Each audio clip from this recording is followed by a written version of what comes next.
ప్రభుత్వం మీ చేతిలో ఉంది, ఏమైనా చేయొచ్చని మీ ఇష్టానికి చేస్తున్నారు తప్ప ప్రజలకు ఉపయోగపడే ఒక కార్యక్రమమైనా చేస్తున్నారా? ఇవన్నీ అమ్మాల్సిన అవసరం ఎందుకు వచ్చింది? 15 నెలల్లో దాదాపుగా 1,97,000 కోట్ల రూపాయల అప్పులు తెచ్చిన మీకు, వెల్ఫేర్ స్కీమ్స్ ఇవ్వని మీకు, డెవలప్మెంట్ చేయని మీకు, పూర్తి చేయాల్సిన వాటిని కూడా నిలిపేసిన మీకు ఎందుకు లక్షల కోట్ల అప్పు చేయాల్సి వచ్చింది? ఆ డబ్బు ఏమైంది? ఇంకా ఇవన్నీ ఎందుకు అమ్మకానికి పెడుతున్నారో చంద్రబాబు నాయుడు, కూటమి ప్రభుత్వం సమాధానం చెప్పాలి. పవన్ కళ్యాణ్ ఎప్పుడో ఒకసారి అలా వచ్చి ఊగిపోవడం కాదు.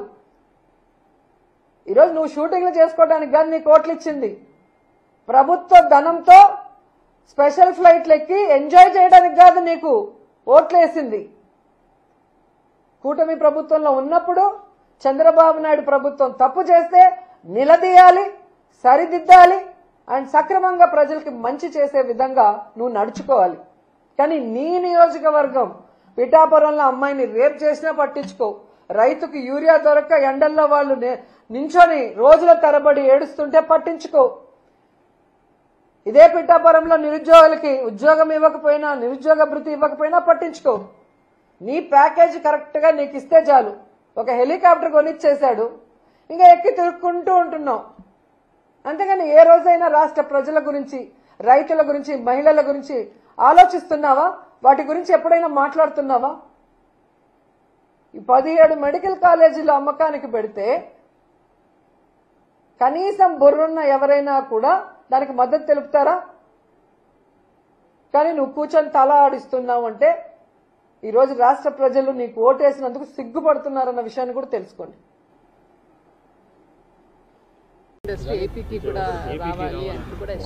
ఖచ్చితంగా కదా. అంటే మనకి అంటే తెలుగు ఫిల్ము ప్రపంచ వ్యాప్తంగా వెళ్తున్నప్పుడు అది ఎక్కడ సౌకర్యాలు ఉంటే అక్కడ బాగుంటుంది. సో బేసిక్గా పరిశ్రమల కోసం ఎలాగా ఆంధ్రప్రదేశ్ ప్రభుత్వం ఎలా పిచ్ చేస్తూ సినిమా పరిశ్రమ కూడా పిచ్ చేస్తుంది. వాళ్ళకి కావాల్సిన ఇన్సెంటివ్స్ ఇచ్చే దిశగా వాళ్ళు ఆలోచిస్తూ ఉన్నారు. అది ఓవరాల్ క్యాబినెట్లో కూర్చొని నిర్ణయాలు తీసుకోవాల్సింది. ఇచ్చిన హామీలు ఇప్పటివరకు అమలు చేయలేదు, ఏం చేశారనేది కూడా జగన్మోహన్ రెడ్డి కామెంట్ చేశారు. దాన్ని ఎట్లా చేస్తారు? మీరెవరు అన్నారు అధికారంలోకి రానియడానికి? కింద ప్రజలున్నారు, పైన దేవుడు ఉన్నాడని కామెంట్ చేస్తున్నారు. ఎవరు ఆయన అన్నారా? మెడికల్ కాలేజ్ ఇప్పటికీ అదే డిమాండ్ చేస్తున్నారు. చేసిన కామెంట్ ఎన్నిసార్లు చేస్తారు? మీరు అడుగుతాను చెప్పండి, మీరు అడుగుతాను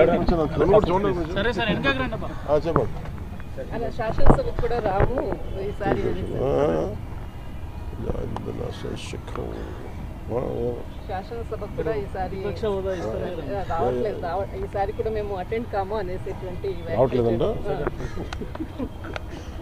వాళ్ళ ఓన్ కాన్స్టిట్యూషన్ ఒకటి ఉండదు, దాని ప్రకారం చేసుకున్నారు. అంటే వాళ్ళు భారత రాజ్యాంగాన్ని నమ్మితే మరి అది కాదు కదా. మేబీ వాళ్ళ సంవిధానం లేదంటే వాళ్ళ రాజ్యాంగం ప్రత్యేకంగా ఇది ఉండుంటుంది. కానీ అవి చెల్లవు కదా. అధినేతగా ఉన్నారు. సేమ్ టైం మళ్ళీ ఒకసారి మీ పాత జ్ఞాపకాల్లోకి ఇక్కడికి వస్తే ఎలా అనిపించింది? అంటే మీరు అక్కడ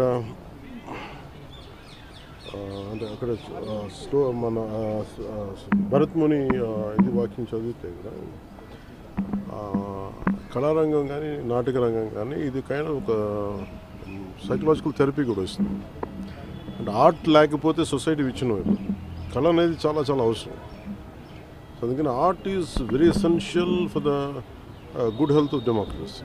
సో అంతేగాని దీన్ని జస్ట్ నేను సినిమా పరంగా అలా కాకుండా any good art, any fine arts are very essential for the health of democracy. I think India government under the leadership of PM Modi ji is doing an amazing job and letting the NSD National School of Drama as an autonomous body than before, and introducing Bharat Muni into this is the cultural ethos of our nation, introducing Bharat Muni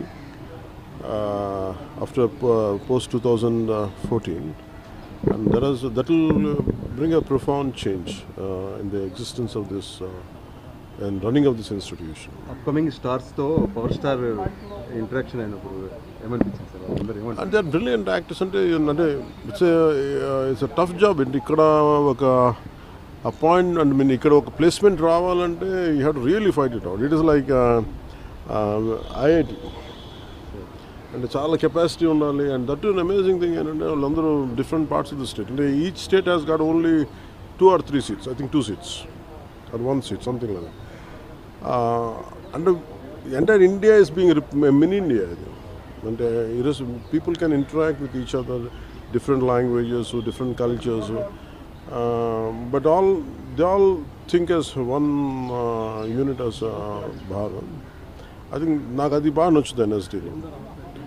నేను acting నేర్చుకున్నప్పుడు ఇక్కడ చదివిన ఇక్కడ చేసిన సత్యానంద్ గారు కొంతకాలం ఉన్నారు ఇక్కడ. సో ఆయన నాకు చెప్తా ఉండాలి ఎన్ఎస్డి గురించి. సో నాకు ఆ ప్యాషన్ ఉండిపోయింది చిన్నప్పటి నుంచి, అండ్ నేర్చుకున్న ఫార్మేటివ్ ఇయర్స్ నుంచి. సో ఇప్పుడు ఢిల్లీ వచ్చినప్పుడల్లా బుక్ షాప్ తనకి వస్తాను. కొంతమంది హిందీ రైటర్స్ పుస్తకాలు వాళ్ళ నాటకాలు ఇవన్నీ చదవడం. It's a great experience. ఆంధ్రప్రదేశ్లో ఇట్లాంటి ఇన్స్టిట్యూట్ కోసం ఏమైనా ఇంతకుముందు కూడా గతంలో కూడా ఉమ్మడి రాష్ట్ర ప్రభుత్వంలో వచ్చినట్టుంది. నేను ఖచ్చితంగా అంటే అది పరిశీలిస్తాం. అంటే మనకి Telugu cinema become global phenomenon. అలాగంటే నేనేం నమ్ముతున్నానంటే art form first primary responsibilities to heal the people. అంటే సినిమా లేకపోతే కానీ ఆర్ట్ ఫామ్ లేకపోతే వైలెన్స్, ఆటపాట లేకపోతే వైలెన్స్ పెరిగిపోతుంది మనుషులకి. ఏం అంటే ఆటపాట ఫైన్ ఆర్ట్స్ ఇవన్నీ ఏంటంటే it is an outlet of our inner turmoil, inner crisis. So ఇది ఆర్ట్ అనేది ఎప్పుడు దాన్ని బయటికి తీసుకొస్తుంది. కానీ మేము ప్రత్యేకించి గ్లోబల్ ఫినామినా అయిపోయింది తెలుగు సినిమా. దానికి తగ్గట్టుగా టాలెంట్ కూడా పెరగాలి, కేబిలిటీస్ పెరగాలంటే. ఇప్పుడు చూడండి ఎన్ఎస్డి ఎక్కడెక్కడో మారుమూలల నుంచి they are able to pick. అలాగే మనకి ఆంధ్రప్రదేశ్ నలుమూలల నుంచి, ఇంక్లూడింగ్ ఐ ఫీల్ తెలంగాణ నలుమూలల నుంచి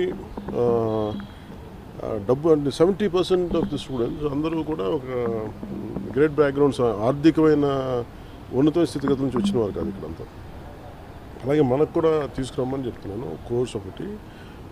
దానికి కావాల్సిన ల్యాండ్ కూడా నేను ముఖ్యమంత్రి గారితో కూడా మాట్లాడతానని చెప్పాను. Sir I'm going to invite them official. Andhra Pradesh ప్రభుత్వం తరఫున ఇన్వైట్ చేసి ఒక ఎన్ఎస్డి క్యాంపస్ ఉంటే బాగుంటుంది. అలాగే నెంబర్ ఆఫ్ అంటే టాలెంట్ని గ్రూమ్ చేయడానికి చాలా అవసరం దొరుకుతుంది అనేది నాకు this what we should explore.